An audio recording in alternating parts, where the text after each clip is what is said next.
샬롬. 오늘 여러분의 삶에 찾아오는 다양한 고민과 괴로움 속에서 위로가 필요한 순간들이 있으시죠? 이 문제만 해결되면 마음에 참 위로가 되겠는데 싶은 순간들이 있어요. 오늘 말씀은 그런 우리들에게 주어지는 말씀이 아닐까 싶은데요. 나훔이라는 이름의 의미가 바로 위로이기 때문이죠. 오늘부터 진행되는 나훔의 말씀 가운데 하나님께서 주시는 가장 탁월한 위로를 경험하게 되시게 축복드려요. 오늘 함께 나누신 말씀은 나훔 1장 말씀이에요. 나훔 제1장.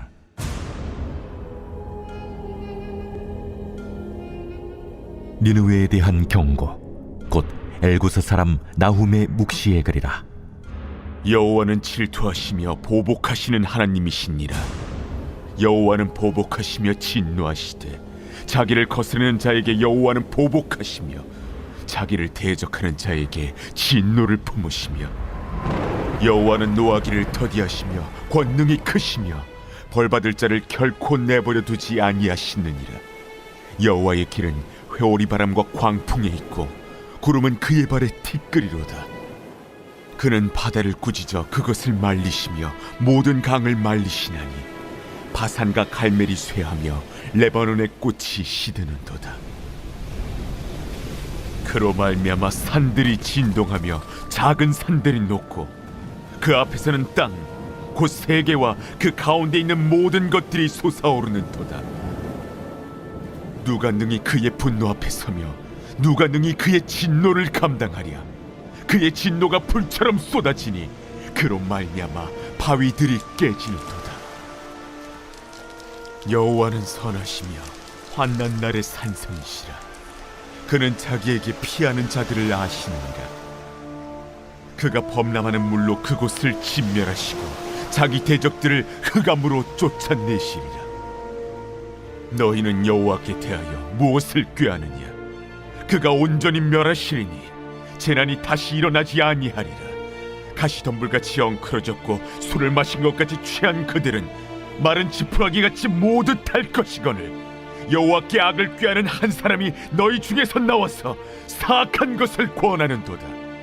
여호와께서 이같이 말씀하시기를 그들이 비록 강하고 많을지라도 반드시 멸절을 당하리니 그가 없어지리라.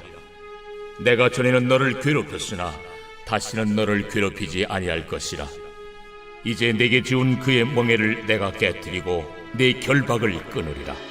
나 여호와가 내게 대하여 명령하였나니 내 이름이 다시는 전파되지 않을 것이라. 내가 내 신들의 집에서 새긴 우상과 부은 우상을 멸절하며 내 무덤을 준비하리니 이는 내가 쓸모없게 되었습니다. 볼지어다, 아름다운 소식을 알리고 화평을 전하는 자의 발이 산 위에 있도다. 유다야, 내 절기를 지키고 내 서원을 갚을지어다. 악인이 진멸되었으니 그가 다시는 내 가운데로 통행하지 아니하리로다 하시니라. 위로의 선지자 나훔, 오늘 그를 통해 주신 말씀은 어떤 말씀일까요? 놀랍게도 니느웨에 대한 경고의 말씀이었어요. 1절의 말씀 함께 볼까요?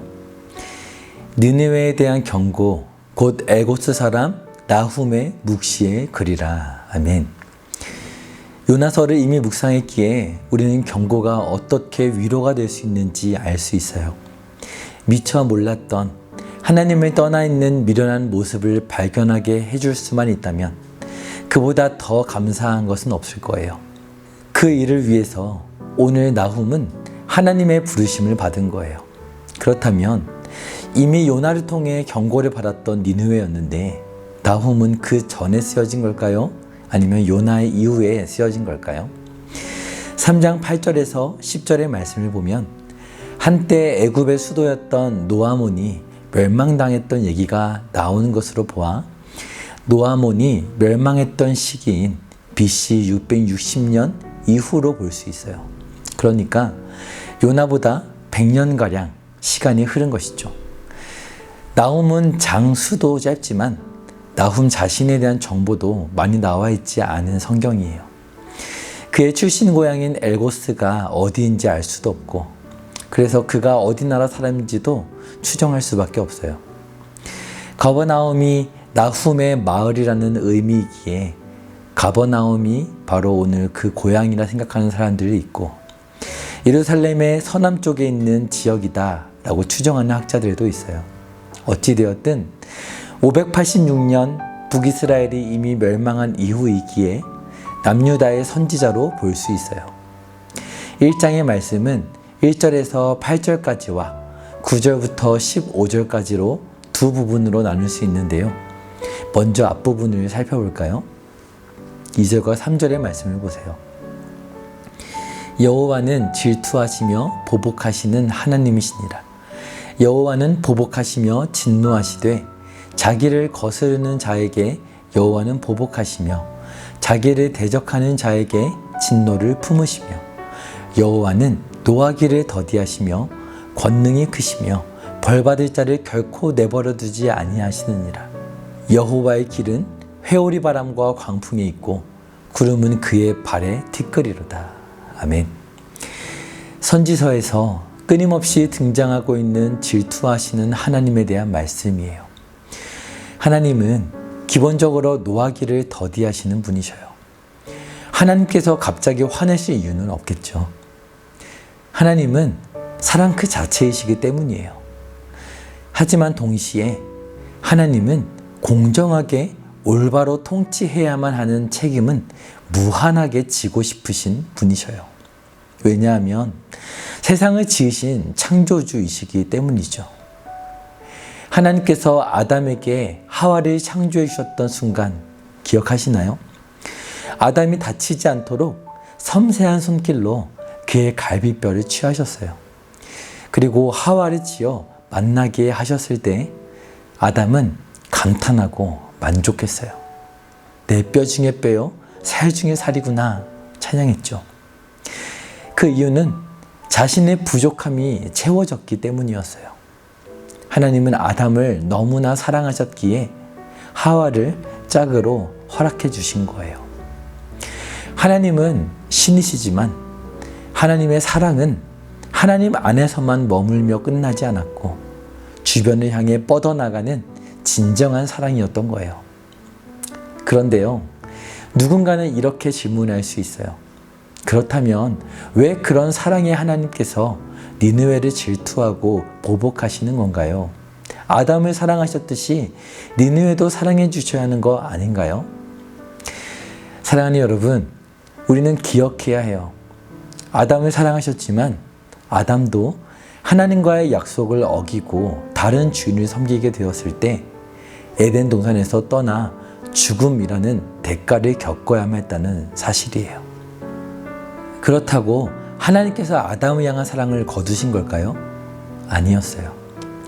하나님은 여인의 후손을 통해 구원하실 것을 약속하시면서 동물을 잡아 가죽옷을 친히 지어 입혀주셨죠.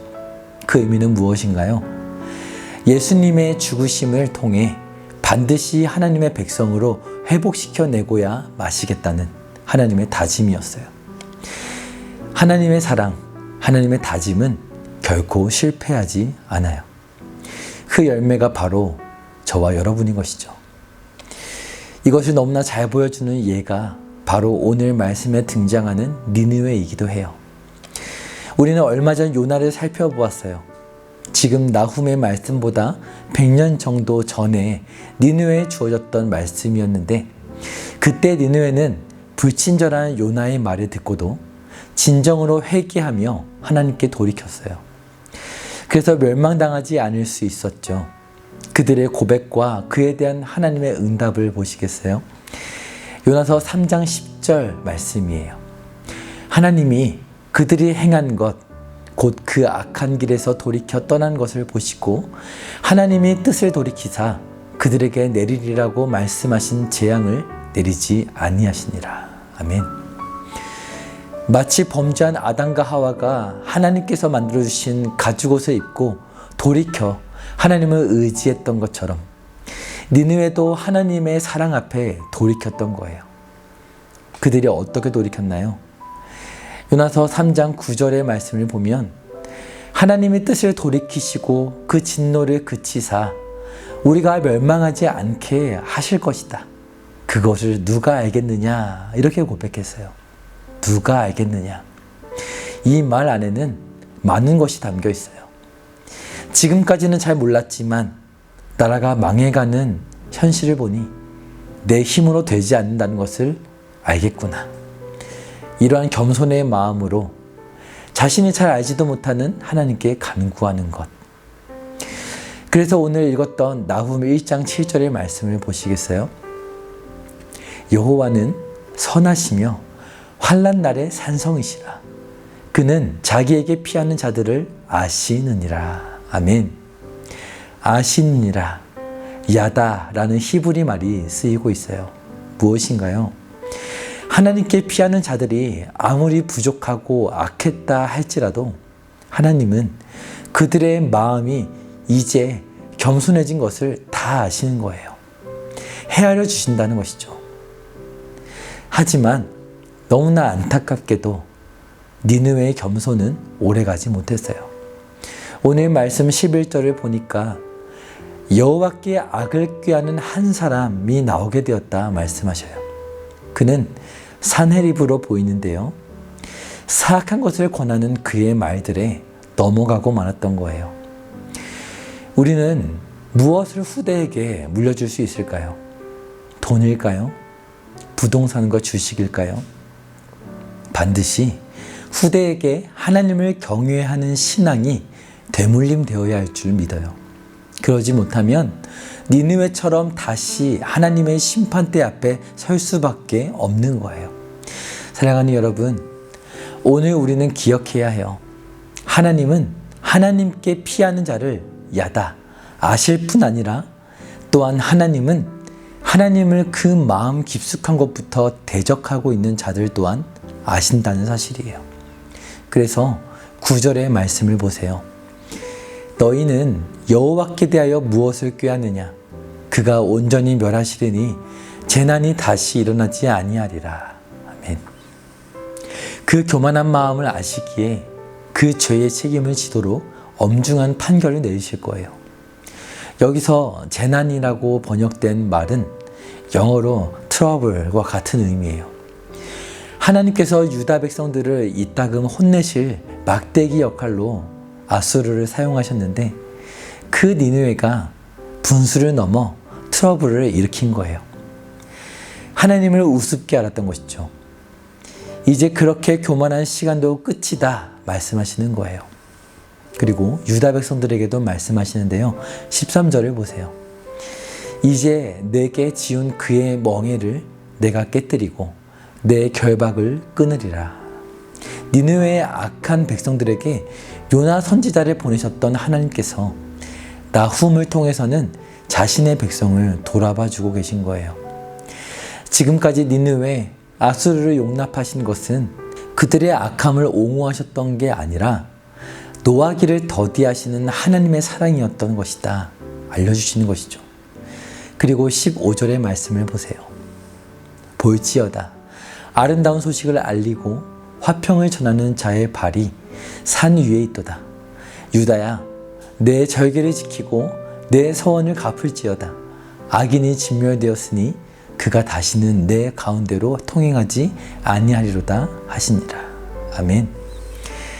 아름다운 소식, 복된 소식 무엇인가요? 이제 니느웨, 아수르가 진멸되어 하나님의 나라가 어떤 전쟁도 없이 참된 샬롬을 누리게 될 것이다 말씀하셔요. 아수르뿐 아니라 모든 악의 권세를 다스리실 메시아 누구신가요? 바로 예수님이시죠. 모든 전쟁을 끝마치실 그날을 곧 허락하실 것을 말씀하시면서 오늘 나훔의 말씀은 시작되고 있어요. 사랑하는 여러분, 오늘 니느웨를 향한 경고의 말씀으로 우리에게 주시는 위로가 무엇인가요? 바로 하나님을 떠나 있는 나의 모습도 하나님께 의지해야만 하는 간절한 나의 마음도 하나님은 지금 모두 알고 계신다는 사실이에요. 오늘 저와 여러분의 삶 가운데 깨닫게 하시는 하나님의 따끔한 경고가 있다면 돌이키는 다짐을 하게 되시길 바라요. 그랬을 때 노하기를 더디하시는 하나님께 나아가 책임지시는 하나님의 사랑을 경험하고 우리가 회복되어 다스리게 하소서, 우리의 삶을 살아가게 하소서 기도할 수 있는 저와 여러분이 되시기를 주님의 이름으로 축복드려요.